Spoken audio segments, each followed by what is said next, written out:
Hi guys, welcome to my channel. I am Kulufelo Shongwe and today I am bringing you something different, something I've always wanted to do.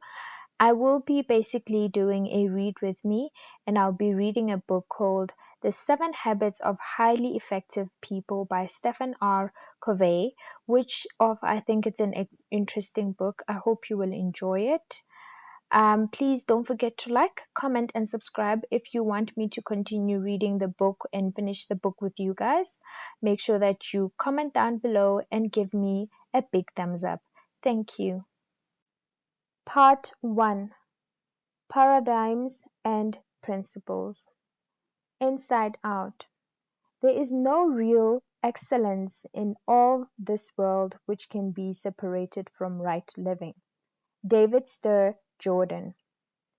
In more than 25 years of working with people in business, university, and marriage and family settings, I have come in contact with many individuals who have achieved an incredible degree of outward success but have found themselves struggling with an inner hunger, a deep need for personal congruency and effectiveness, and for a healthy, growing relationship with other people.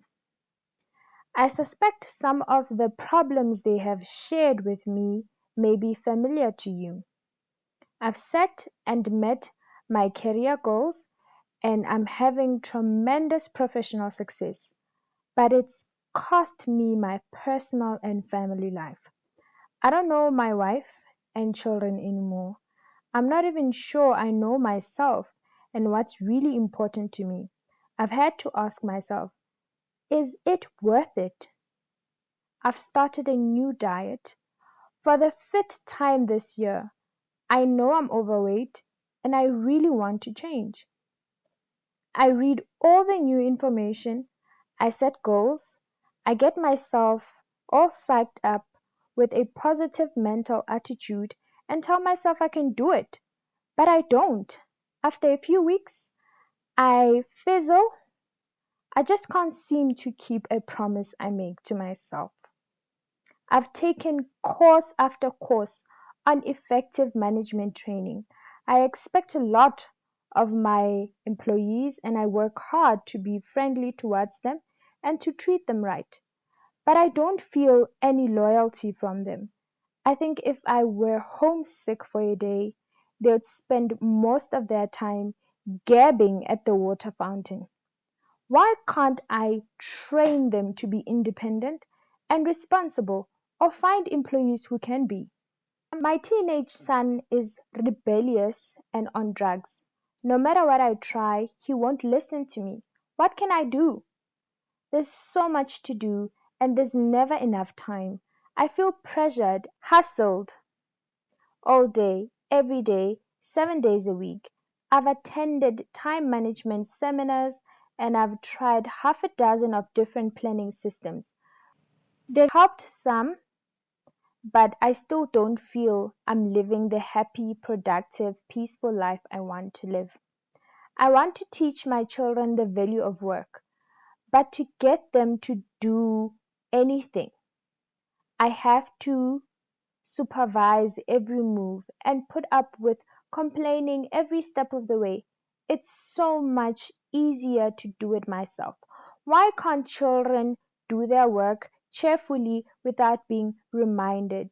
I'm busy, really busy, but sometimes I wonder if what I'm doing will make a difference in the long run. I'd really like to think there was meaning in my life, that somehow things were different because I was here. I see my friends or relatives achieve some degree of success or receive some recognition, and I smile and congratulate them enthusiastically. But inside, I'm eating my heart out. Why do I feel this way? I have a forceful personality. I know in almost any interaction I can control the outcome. Most of the time, I can even do it by influencing others to come up with the solution I want.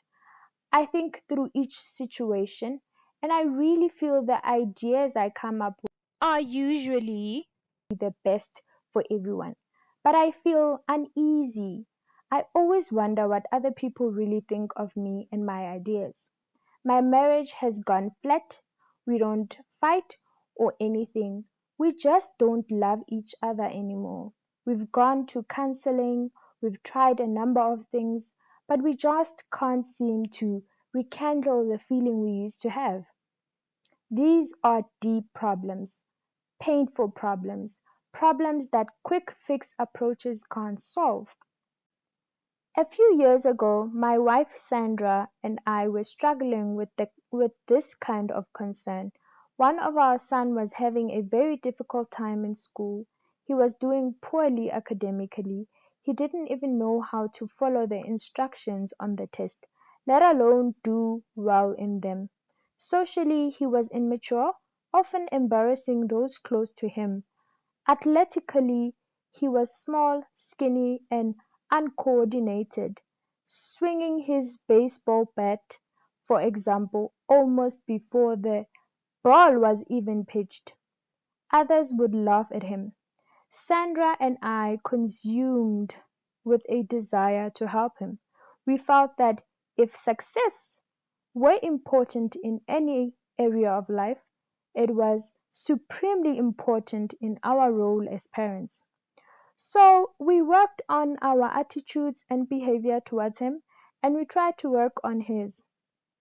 We attempted to psych him up using positive mental attitude techniques. Come on, son, you can do it. We know you can. Put your hands a little higher on the bat and keep your eyes on the ball.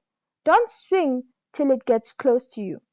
And if it did a little better, we would go to great lengths to reinforce him.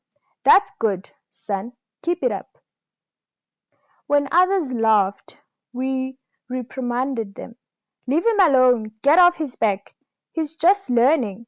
And our son would cry and insist that he'd never be any good and that he didn't like baseball anyway. Nothing we did seemed to help, and we were really worried. We could see the effect this was having on his self-esteem. We tried to be encouraging and helpful and positive, but after repeated failure, we finally drew back and tried to look at the situation on a different level. At this time in my professional role, I was involved in leadership development work with various clients throughout the country. In that capacity, I was preparing bi-monthly programs on the subject of communication and perception for IBM's Executive Development Program participants. As I researched and prepared these presentations, I became particularly interested in how perceptions are formed, how they behave. This led me to study of expectancy theory and self-fulfilling prophecies, Pygmalion effect, and to realize how deeply embedded our perceptions are. It taught me that we must look at the lens through which we see the world, as well as all the world we see, and that the lens itself shapes how we interpret the world. As Sandra and I talked about the concept I was teaching at IBM and about our own situation, we began to realize that what we were doing to help our son was not in harmony with the way we really saw him. When we honestly examined our deepest feeling, we realized that our perceptions was that he was basically inadequate, somehow behind. No matter how much we worked on our efforts were ineffective because despite our actions and our words, what we really communicated to him was, you aren't capable. You have to be protected. We began to realize that if we wanted to change the situation, we first had to change ourselves. And to change ourselves effectively, we first had to change our perceptions. The personality and character ethics.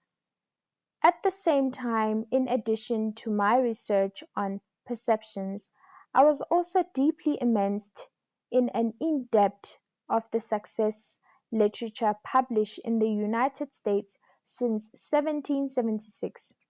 I was reading or scanning literally hundreds of books, articles, and essays in fields such as self-improvement, popular psychology, self-help.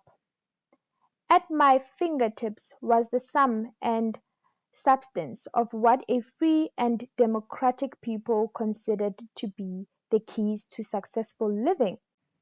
As my study took me back through 200 years of writing about success, I noticed a startling pattern emerging in the content of literature.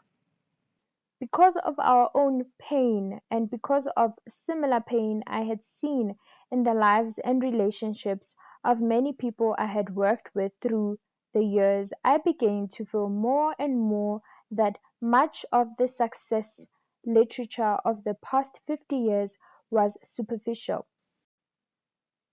It was filled with social image, consciousness, techniques and quick fixes, with social band-aids and aspirin that addressed acute problems and sometimes even appeared to solve them temporarily, but left the underlying chronic problem untouched to fester and resurface time and again. In stark contrast, almost all the literature in the first 150 years or so focused on what could be called the character ethic as the foundation of success. Things like integrity, humility, fidelity, temperance, courage, justice, patience, industry, simplicity, modesty, and the golden rule. Benjamin Frankl's autobiography is representative of that literature. It is basically the story of one man's effort to integrate certain principles and habits deep within his nature. The character ethic taught that there are basic principles of effective living and that people can only experience true success and enduring happiness as they learn and integrate these principles into their basic character. But shortly after World War I, the basic view of success shifted from the character ethic to what we might call the personality ethic. Success became more a function of personality, of public image, of attitudes and behaviors, skills and techniques, but lubricate the process of human interaction. This personality ethic essentially took two parts: human and public relations, and the other was positive mental attitude (PMA). Some of this philosophy was expressed in inspiring and sometimes valid maxims such as "Your attitude determines your altitude," "Smiling wins more friends than frowning," and "Whatever the mind of man can conceive and believe it can achieve." Other parts of the personality approach were clearly manipulative, even deceptive, encouraging people to use techniques to get other people to like them or to fake interest in the hobbies of others to get out of them what they wanted, or to use their power look, or to intimidate their way through life. Some of these literature acknowledge character as an ingredient of success, but intended to compartmentalize it rather than recognize it as foundational and catalytic. Reference to the character of ethic became mostly lip service. The basic thrust was quick fix influence techniques, power strategies, communication skills, and positive attitudes. This personality ethic, I began to realize, was the subconscious source of the solution Sandra and I we're attempting to use with our son. As I thought more deeply about the difference between the personality and character ethic, I realized that Sandra and I had been getting social mileage out of our children's good behavior, and in our eyes, this son simply didn't measure up. Our image of ourselves and our role as good, caring parents was even deeper than our image of our son and perhaps influenced it. There was a lot of more wrapped up in the way we were seeing and handling the problem that our concern for our son's welfare. As Sandra and I talked, we became painfully aware of the powerful influence of our character and motives and of our perceptions of him. We knew that our social comparison motives were out of harmony with our deeper values and could lead to conditional love and eventually to our son's lessened sense of self worth. So we determined to focus our efforts on us, not on our techniques, but on our deepest motives and our perceptions of him. Instead of trying to change him, we tried to stand apart, to separate us from him, and to sense his identity, individuality, separateness, and worth. Through deep thought and the exercise of faith and prayer, we began to see our son in terms of his own uniqueness. We saw within him layers and layers of potential that would be realized at his own pace and speed. We decided to relax and get off his way and let his own personality emerge. We saw our natural role as being to affirm, enjoy, and value him. We also consciously worked on our motives and cultivated internal source of security so that our own feelings of worth were not dependent on our children's acceptable behavior. As we loosened up our old perceptions of our son and developed value based motives, new feelings began to emerge. We found ourselves enjoying him instead of comparing or judging him. We stopped trying to clone him in our own image or measure him against social expectations. We stopped trying to be kindly, positively manipulate him into an acceptable social mold because we saw him as fundamentally adequate and able to cope with life. We stopped protecting him against the ridicule of others.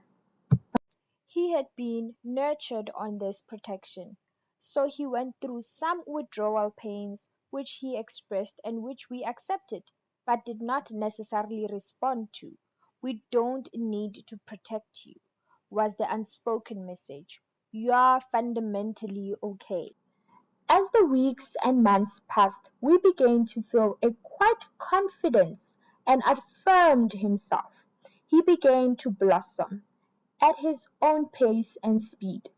He became outstanding as measured by standard social criteria, academically, socially, and athletically, at a rapid clip far beyond the so-called natural development process.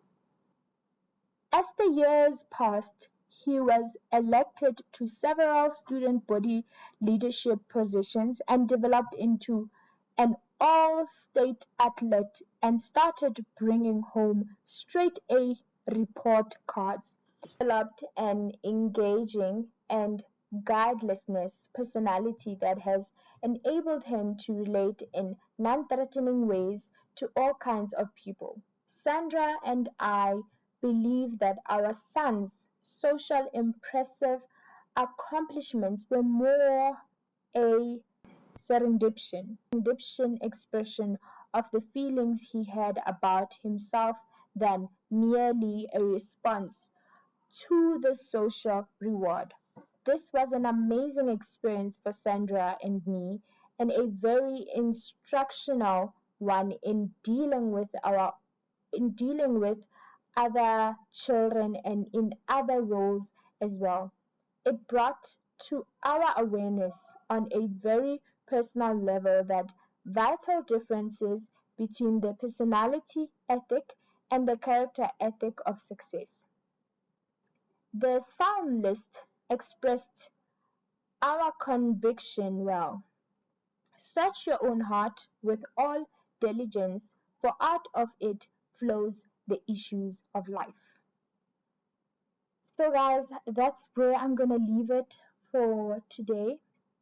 If you would like me to continue reading the book and sharing it with you guys, please just make sure that you comment down below and just give me a big thumbs up for the reading journey that I've started.